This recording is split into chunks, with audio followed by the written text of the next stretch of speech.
Hello everyone, my name is Ayushi. I'm studying in Ramaya College of Law. I'm currently interning on a Lexington company. So today I'm going to discuss about guardianship under Muslim law.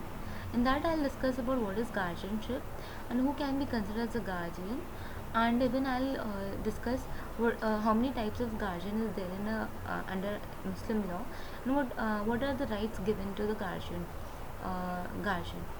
So, who is a guardian? So, for a minor child, that is a child below 18, is considered the parent, there, there is a caretaker, or there is a person given for proper care for the welfare of children is given as a guardian. So, guardian can be by birth. Guardian is by birth and can be by legal guardian or testamentary guardian. So let's discuss about brief in every topic.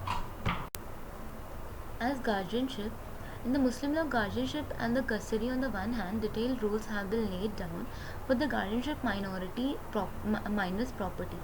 So basically, for the minor's property, the guardianship has been considered in the legal sense. So the sources of the guardianship has been verses in the Quran and the few ahadiths. According to the Rad al Muhar, the right of the guardianship of the property of the minor child belongs preferentially to the father. So, in the meaning of the Muslim law, the guardian of a minor child, can only be a father, cannot be a mother.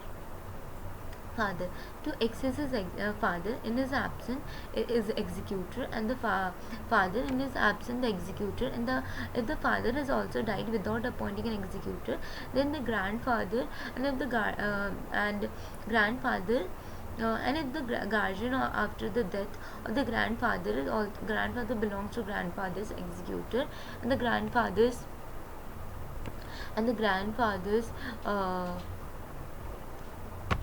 the grandfather has also died without appointment or appointing an executor, the guardianship is vested to the Qazi, who may also appoint himself as a guardian, or he may appoint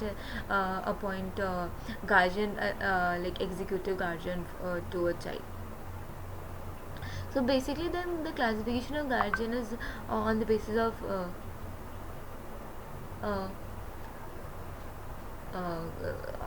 guardian on the three ground, that is a natural guardian, testamentary guardian, and the guardian appointed by the court. So basically, on the first note, that the natural guardian. So the Muslim law givers and the jurist has expression of natural guardian, but it seems to has not such expression of natural guardian, but it seems to in the both the school Sunnis and Shias, the father is recognized as the natural guardian, with the term context equivalent natural guardian, and that there is no term for the natural guardian to the mother has given. In all schools, the Muslim law does not recognize mother as a guardian. So, if, even after the death of the father, the mother is also not considered as a natural guardian. So, the question of not being a natural guardian, so the father right of the guardianship extend only over to the minor's legitimate children. He is neither entitled to guardianship nor to the custody to the minor illegitimate children at any time, even after the death of the mother, though it is a different matter if he is appointed a guardian by the court. And in a Muslim law, the mother is a natural guardian, even mother is not a natural guardian even after the minor illegitimate children, and but she is entitled for the custody. That according to Sunni law, the father of the only natural guardian,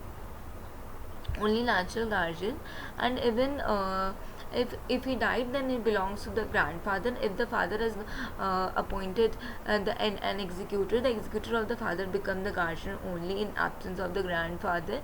It appears that in the Shias consider the father as a natural guardian. In his absence, the grandfather is considered the natural guardian, and no other person can be a natural guardian. Even the brother cannot be a natural guardian. So who is a testamentary guardian? So testamentary guardian is a guardian by will, where the guardian, natural guardian, appoint a guardian, where the when it is a scenario when he thinks that when he will be not there, there is a guardian by the will. So among the Sunnis, the father has a full of a power of making a testamentary appointment of guardian. In the absence of a father and his executor, the grandfather has the power of appointment. Has the power of the appointing a testamentary guardian. According to Shias, according to Shias, the father the father's appointment of the testamentary guardian is valid only if the grandfather is not alive, and the grandfathers too has the power of appointment of testamentary guardian. No other person has any power of making a appointment to the testamentary guardian. So among both the Shias and the Sunnis, the mother has no power of appointing a testamentary guardian. The mother can only be appointed as a testamentary guardian or executed by the father or by the grandfather whenever he has an exercise of their power. So, according among the Sunnis, the appointment of non-Muslim mother also in the testamentary guardian is not valid. He among but among the is valid, but among the Shias, the appointment of non is not valid.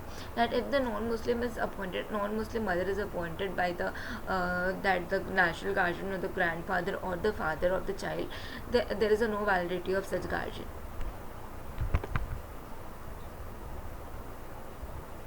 So when the guardian appointed by the court, earlier the Qaji used to appoint a guardian when there is no guardian of the child. So now the matter is governed by the Guardian and Award Act 1890, and the act applies to appointment of the guardian of all the minor belonging to the any community.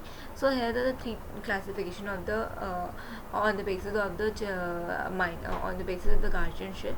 There are the three types of the guardians.